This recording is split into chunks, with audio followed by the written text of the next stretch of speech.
أعوذ بالله من الشيطان الرجيم. بسم الله الرحمن الرحيم. قال لم أقل لك إنك لن تستطيع معي صبرا. قال إن سألتك عن شيء بعدها فلا تصاحبني قد بلغت من لدني عذرا. فانطلقا حتى إذا أتيا أهل قرية استطعما أهلها فأبوا أن يضيفوهما فوجدا فيها جدارا يريد أن ينقض فأقامه. قال لو شئت لاتخذت عليه أجرا. قال هذا فراق بيني وبينك، سأنبئك بتأويل ما لم تستطع عليه صبرا. أما السفينة فكانت لمساكين يعملون في البحر فأردت أن أعيبها وكان وراءهم ملك يأخذ كل سفينة غصبا. وأما الغلام فكان أبواه مؤمنين فخشينا أن يرهقهما طغيانا وكفرا، فأردنا أن يبدلهما ربهما خيرا منه زكاة وأقرب رحما. وأما الجدار فكان لغلامين يتيمين في المدينة وكان تحته كنز لهما وكان أبوهما صالحا، فأراد ربك أن يبلغا أشدهما ويستخرجا كنزهما رحمة من ربك، وما فعلته عن أمري ذلك تأويل ما لم تستطع عليه صبرا. ويسألونك عن ذي القرنين قل سأتلو عليكم منه ذكرا. إنا مكنا له في الأرض وآتيناه من كل شيء سببا فأتبع سببا حتى إذا بلغ مغرب الشمس وجدها تغرب في عين حمية ووجد عندها قوما. قلنا يا ذا القرنين إما أن تعذب وإما أن تتخذ فيهم حسنا.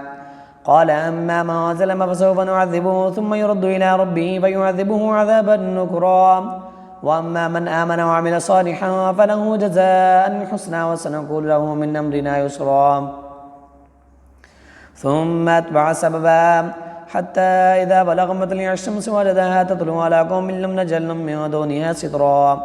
كذلك وقد أحطنا بما لديه خبرا. ثم أتبع سببا حتى إذا بلغ بين السدين وجد من دونهما قوم لا يكادون يفقهون قولا. قالوا يا ذا القرنين إن يأجوج ومأجوج مفسدون في الأرض فهل نجعل لك خرجا على أن تجعل بيننا وبينهم سدا. قال ما مكنني فيه ربي خير فعينوني بقوة أجل بينكم وبينهم ردما. آتوني زبر الحديد حتى إذا ساوى بين الصدفين قال انفخوا حتى إذا جعله نارا قال آتوني يفرغ عليه قطرا. فما استطاعوا أن يزهروه وما استطاعوا له نقبا. قال هذا رحمة من ربي فإذا جاء وعد ربي جعله دكا وكان وعد ربي حقا. وتركنا بعدهم يومئذ يموج في بعض ونفخ في الصور فجمعناهم جمعا.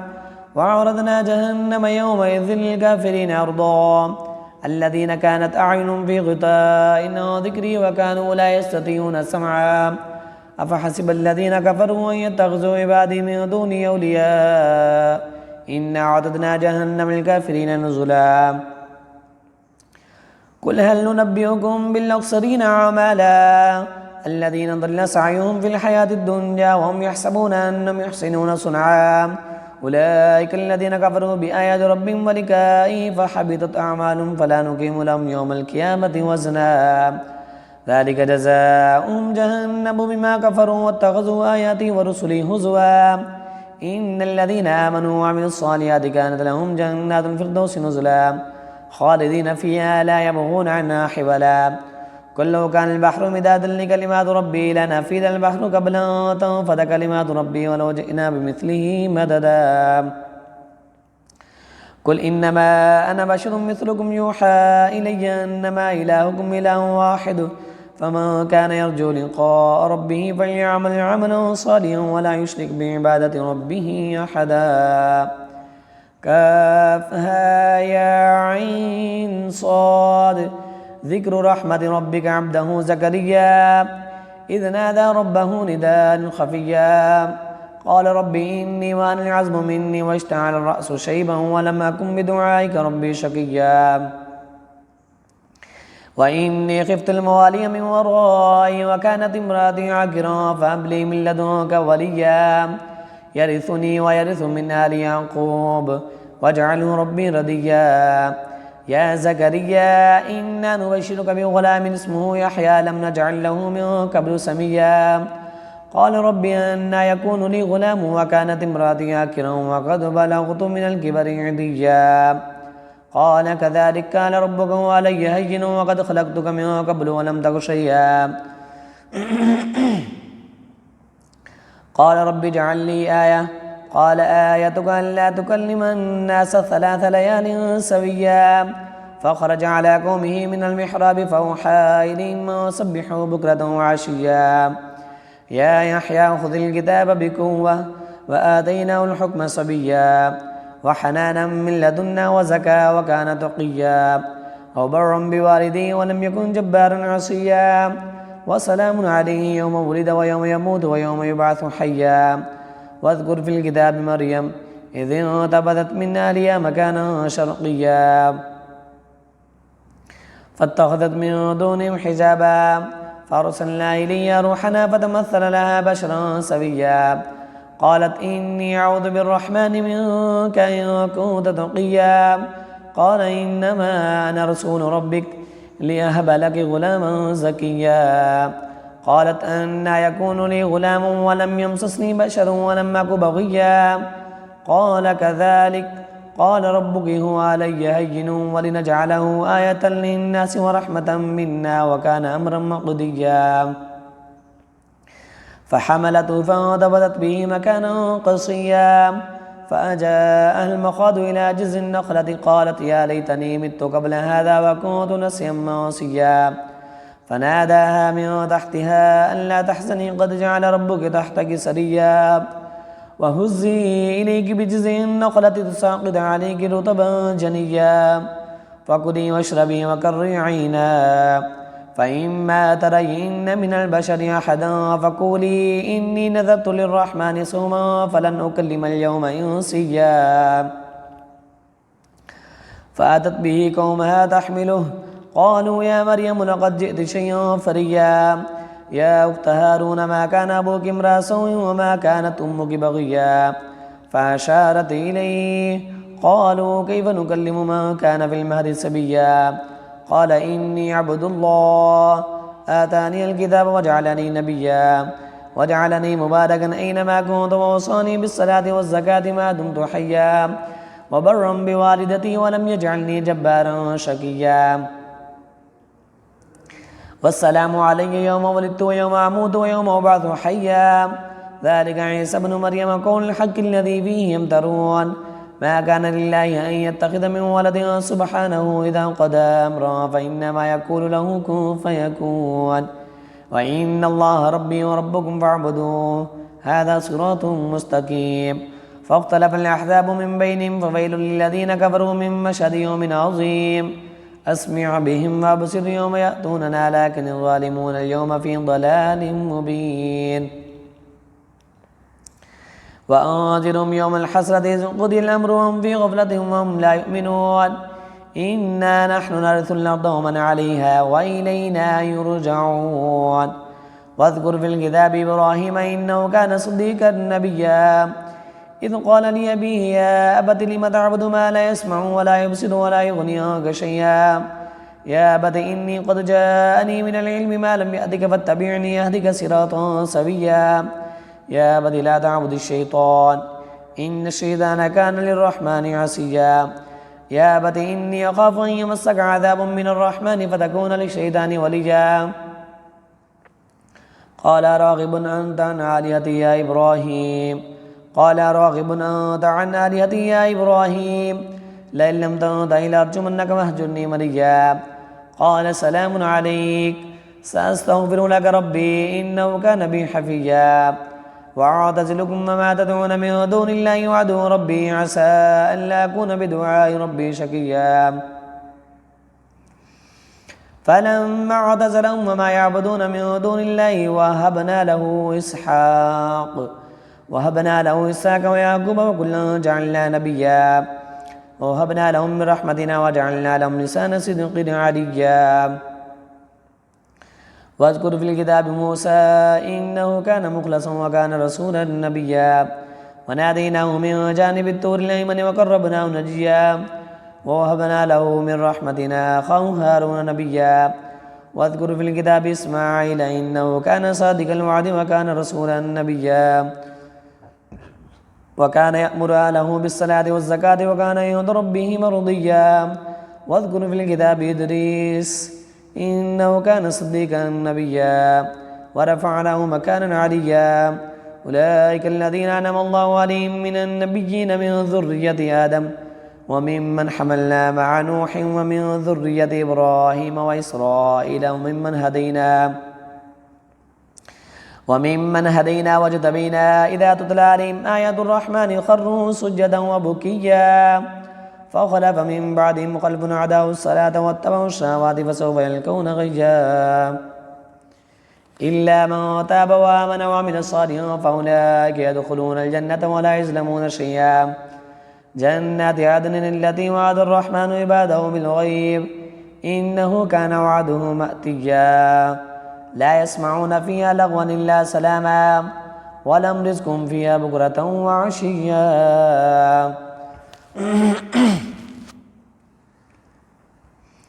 تلك الجنة التي نورث من عبادنا ما كان تقيا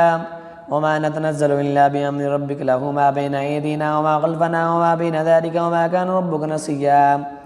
رب السماوات والأرض وما بينهما فاعبده واستبر لعبادته هل تعلم له سميا ويقول الإنسان وإذا ما مت لسوف أخرج حيا أولا يذكر الإنسان أنا خلقناه من قبل ولم يكن شيئا فوربك لنحشرنهم الشياطين ثم لنحضرنهم حول جهنم جثيا ثم لننزعن من كل شيعة أيهم أشد على الرحمن عتيا ثم لنحن أعلم بالذين أولى بها صليا وإن منكم إلا واردها كان على ربك حتما مقضيا ثم ننجي الذين اتقوا ونذر الظالمين فيها جثيا وإذا تتلى عليهم آياتنا بينات قال الذين كفروا للذين آمنوا أي الفريقين خير مكانا وأحسن نديا وكم أهلكنا قبلهم من قرن هم أحسن أثاثا ورئيا كل ما كان في الدلالة فليمدد له الرحمن مدا حتى إذا رأوا ما يوعدون إما العذاب وإما الساعة فسيعلمون من هو شر مكانا وأضعف جندا ويزيد الله الذين اهتدوا هدى والباقيات الصالحات خير عند ربك ثوابا وخير مردا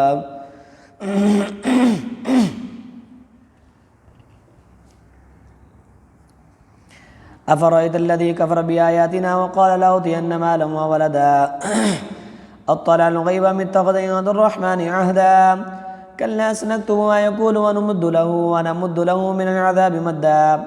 ونرثه ما يقول ويأتينا فرضا واتخذوا من دون الله آلهة ليكونوا لهم عزا كلا سيكفرون بعبادة ويكونون عليهم ضدا ألم تر أنا أرسلنا الشياطين على الكافرين تعزهم عزا فلا تعجل عليهم إنما نعد لهم عدا يوم نحشر المتقين إلى الرحمن وفدا ونسوق المجرمين إلى جهنم مردا لا يملكون الشفاعة إلا من اتخذ عند الرحمن عهدا وقالوا اتخذ الرحمن ولدا لقد جئتم شيئا إدا تكاد السماوات يتفطرن منه وتنشق الأرض وتخر الجبال هدا أن دعوا للرحمن ولدا وما ينبغي للرحمن أن يتخذ ولدا إن كل ما في السماوات والأرض إلا آتي الرحمن عبدا لقد أحصاهم وعدهم عدا وكلهم آتيه يوم القيامة فردا إن الذين آمنوا وعملوا الصالحات سيجعل لهم الرحمن إن الذين آمنوا وعملوا الصالحات سيجعل لهم الرحمن ودا فإنما يسرناه بلسانك لتبشر بالمتقين وتنذر به قوما لدا وكم أهلكنا قبلهم من قرن هل تحس منهم من أحد أو تسمع لهم ركزا طه ما أنزلنا عليك القرآن لتشقى إلا تذكرة لمن يخشى تنزيلا ممن خلق الأرض والسماوات العلى الرحمن على العرش استوى له ما في السماوات وما في الأرض وما بينهما وما تحت الثرى وإن تجهر بالقول فإنه يعلم السر وأخفى الله لا إله إلا هو له الأسماء الحسنى وهل أتاك حديث موسى إذ رأى نارا فقال لأهلهم امكثوا إني آنست نارا لعلي آتيكم منها بقبس أو أجد على النار هدى فلما أتاها نودي يا موسى إني أنا ربك فاخلع عليك إنك بالوادي المقدس طوى وأنا اخترتك فاستمع لما يوحى إنني أنا الله لا إله إلا أنا فاعبدني وأقم الصلاة لذكري إن الساعة آتية أكاد أخفيها لتجزى كل نفس بما تسعى فلا يصدنك عنها من لا يؤمن بها واتبع هواه فترضى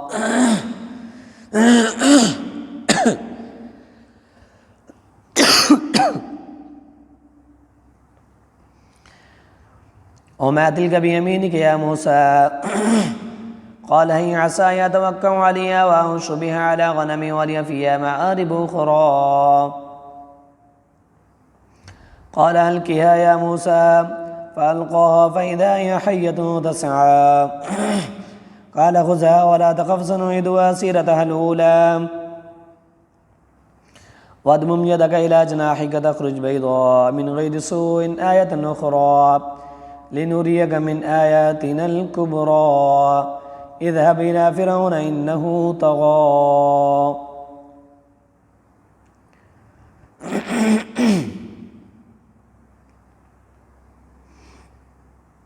قال رب اشرح لي صدري ويسر لي أمري واحلل عقدة من لساني يفقهوا قولي واجعل لي وزيرا من أهلي هارون أخي اشدد به أزري وأشركه في أمري كي نسبحك كثيرا ونذكرك كثيرا إنك كنت بنا بصيرا قال قد أوتيت سؤلك يا موسى ولقد مننا عليك مرة أخرى إذا أوحينا إلى أمك ما يوحى أن اقذفيه في التابوت فاقذفيه في اليم فليلقه اليم بالساحل يأخذه عدو لي وعدو له وألقيت عليك محبة مني ولتصنع على عيني إذ تمشي أختك فتقول هل أدلكم على من يكفله فرجعناك إلى أمك كي تقر عينها ولا تحزن وقتلت نفسها فنجيناك من الغم وفتناك فتونا فلبثت سنين في أهل مدين ثم جئت على قدري يا موسى واصطنعتك لنفسي اذهب أنت وأخوك بآياتي ولا تنيا في ذكري اذهبا إلى فرعون إنه طغى فقولا له قولا لينا لعله يتذكر وهو يخشى قال ربنا إننا نخاف أن يفرط علينا أو أن يطغى قال لا تخافا إنني معكما أسمع وأرى فأتياه فقولا إنا رسول ربك فأرسل معنا بني إسرائيل ولا تعذبهم قد جئناك بآية من ربك والسلام على من اتبع الهدى إنا قد أوحي إلينا أن العذاب على من كذب وتولى قال فمن ربكما يا موسى قال ربنا الذي أعطى كل شيء خلقه ثم هدى قال فما بال القرون الأولى قال فما بال القرون الأولى قال علمها عند ربي في كتاب لا يضل ربي ولا ينسى الذي جعل لكم الأرض مهدا وسلك لكم فيها سبلا وأنزل من السماء ماء فأخرجنا به أزواجا من نبات شتى كلوا ورعوا أنعمكم إن في ذلك لآيات لأولي النهى منها خلقناكم وفيها نعيدكم ومنها نخرجكم تارة أخرى ولقد أريناه آياتنا كلها فكذب وأبى قال جئتنا لتخرجنا من أرضنا بسحرك يا موسى فلنأتينك بسحر مثله فاجعل بيننا وبينك موعدا لا نخلفه نحن ولا أنت مكانا سوى قال موعدكم يوم الزينة وأن يحشر الناس ضحى فتولى فرعون فجمع كيده ثم أتى قال لهم موسى ويلكم لا تفتروا على الله الكذب فيسحتكم بعذاب وقد خاب من افترى فتنازعوا أمرهم بينهم وأسروا النجوى قالوا إن هذان لساحران يريدان أن يخرجاكم من أرضكم بسحرهما ويذهبا بطريقتكم المثلى فأجمعوا كيدكم ثم أتوا صفا وقد أفلح اليوم من استعلى قالوا يا موسى إما أن تلقي وإما أن نكون أول من ألقى قال بل ألقوا فإذا حبالهم وعصيهم يخيل إليهم من سحرهم أنها تسعى فأوجس في نفسه خيفة موسى قلنا لا تخف إنك أنت الأعلى وألق ما في يمينك تلقف ما صنعوا إنما صنعوا كيد ساحر ولا يفلح الساحر حيث أتى فألقي السحرة سجدا قالوا آمنا برب هارون وموسى قال آمنتم له قبل أن آذن لكم إنه لكبيركم الذي علمكم السحر فلأقطعن أيديكم وأرجلكم من خلاف ولأصلبنكم في جذوع النخل ولتعلمن أينا أشد عذابا وأبقى قالوا لن نؤثرك على ما جاءنا من البينات والذي فطرنا فاقض ما تقاض إنما تقضي هذه الحياة الدنيا إنا آمنا بربنا ليغفر لنا خطايانا وما أكرهتنا عليه من السحر والله خير وأبقى إنه من يأت ربه مجرما فإن له جهنم لا يموت فيها ولا يحيا ومن يأته مؤمنا قد عمل الصالحات فأولئك لهم الدرجات الأولى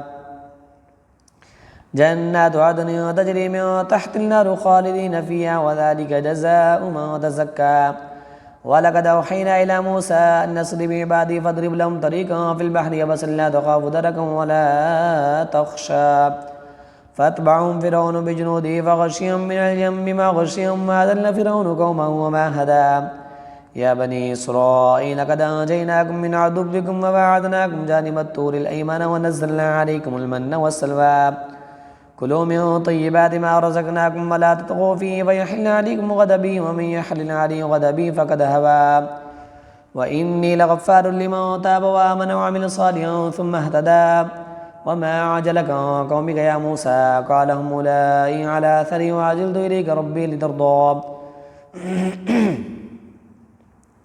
قال فإنا قد فتنا قومك من بعدك وأضلهم السامري فرجع موسى إلى قومه غضبان آسفا قال يا قوم ألم يعدكم ربكم وعدا حسنا فطال عليكم العهد أم أردتم من يحل عليكم غضب من ربكم فأخلفتم موعدي قالوا ما أخلفنا موعدك بملكنا ولكننا حملنا أوزارا من زينة القوم فكذفناه فكذلك ألقى السامري فأخرج لهم عجلا جسدا له خوار فقالوا هذا إلهكم وإله موسى فنسي أفلا يرون ألا يرجع إليهم قولا ولا يملك لهم ضرا ولا نفعا ولقد قال لهم هارون من قبل يا قوم إنما فتنتم به وإن ربكم الرحمن فاتبعوني وأطيعوا أمري قالوا لن نبرح عليه عاكفين حتى يرجع إلينا موسى قال يا هارون ما منعك إذ رأيتهم ضلوا أن لا تتبعن أفعصيت أمري قال يا ابن أم لا تأخذ بلحيتي ولا برأسي إني خشيت أن تقول فرقت بين بني إسرائيل ولم ترقب قولي قال فما خطبك يا سامري قال بصرت بما لم يبصروا به فقبضت قبضة من آثار الرسول فنبذتها وكذلك سولت لي نفسي قال فاذهب فإن لك في الحياة أن تقول لا مساس وإن لك موعدا لن تخلفه وانظر إلى إلهك الذي زلت عليه عاكفا لنحركنه ثم لننصفنه في الجم نسفا إنما إلهكم الله الذي لا إله إلا هو وسع كل شيء علما كذلك نقص عليك من أنباء ما قد سبق وقد آتيناك من لدنا ذكرا من أعرض عنه فإنه يحمل يوم القيامة وزرا خالدين فيها وسالم يوم القيامة حملا يوم ينفخ في الصور ونحشر المجرمين يومئذ زرقا يتخافتون بينهم من لبثتم إلا عشرا نحن أعلم بما يقولون إذ يقول أمثالهم طريقة إن لبثتم إلا يوما ويسألونك عن الجبال فقل ينسفها ربي نسفا فيذرها قاعا صفصفا لا ترى فيها عوجا ولا أمطا يومئذ يتبعون الداعي لا عوج له وخشعت الأصوات للرحمن فلا تسمع إلا همسا يومئذ لا تنفع الشفاعة إلا من أذن له الرحمن ورضي له قولا يعلم ما بين أيديهم وما خلفهم ولا يحيطون به علما وعنت الوجوه للحي القيوم وقد خاب من حمل ظلما ومن يعمل من الصالحات وهو مؤمن فلا يخاف ظلما ولا هدما وكذلك أنزلناه قرآنا عربيا وصرفنا فيه من الوعيد لعلهم يتقون ويحدث لهم ذكرا فتعالى الله الملك الحق ولا تعجل بالقرآن من قبل أن يقضى إليك وحيه وقل رب زدني علما ولقد عاهدنا إلى آدم من قبل فنسي ولم نجد له عزما وإذ قلنا للملائكة اسجدوا لآدم فسجدوا إلا إبليس أبا فقلنا يا آدم إن هذا عدو لك ولزوجك فلا يخرجنكما من الجنة فتشقى إن لك ألا تجوع فيها ولا ترى وإنك لا تزمع فيها ولا تضحى فوسوس إليه الشيطان قال يا آدم هل أدلك على شجرة الخلد وملك لا يبلى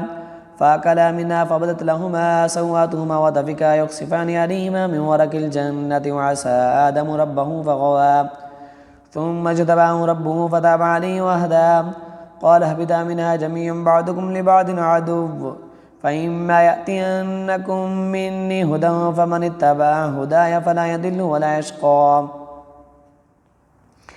ومن أعرض عن ذكري فإن له معيشة ضنكا ونحشره يوم القيامة أعمى قال رب لم حشرتني أعمى وقد كنت بصيرا قال كذلك أتتك آياتنا فنسيتها وكذلك اليوم تنسى وكذلك نجزي من أسرف ولم يؤمن بآيات ربه ولعذاب الآخرة أشد وأبقى أفلم يهد لهم كم أهلكنا قبلهم من القرون يمشون في مساكن إن في ذلك لآيات لأولي النهى ولولا كلمة سبقت من ربك لكان لزاما وأجل مسمى فاصبر على ما يقولون وسبح بحمد ربك قبل طلوع الشمس وقبل غروبها ومن آناء الليل فسبح وأطراف النهار لعلك ترضى ولا تمدن عينيك إلى ما متعنا به أزواجا منهم زهرة الحياة الدنيا لنفتنهم فيه ورزق ربك خير وأبقى وأمر أهلك بالصلاة واصطبر عليها لا نسألك رزقا نحن نرزقك والعاقبة للتقوى وقالوا لولا يأتينا بآية من ربه أولم تأتهم بينة ما في الصحف الأولى ولو أنا أهلكناهم بعذاب من قبله لقالوا ربنا لولا أرسلت إلينا رسولا فنتبع آياتك من قبل أن نذل ونخزى قل كل متربص فتربصوا فستعلمون من أصحاب الصراط السوي ومن اهتدى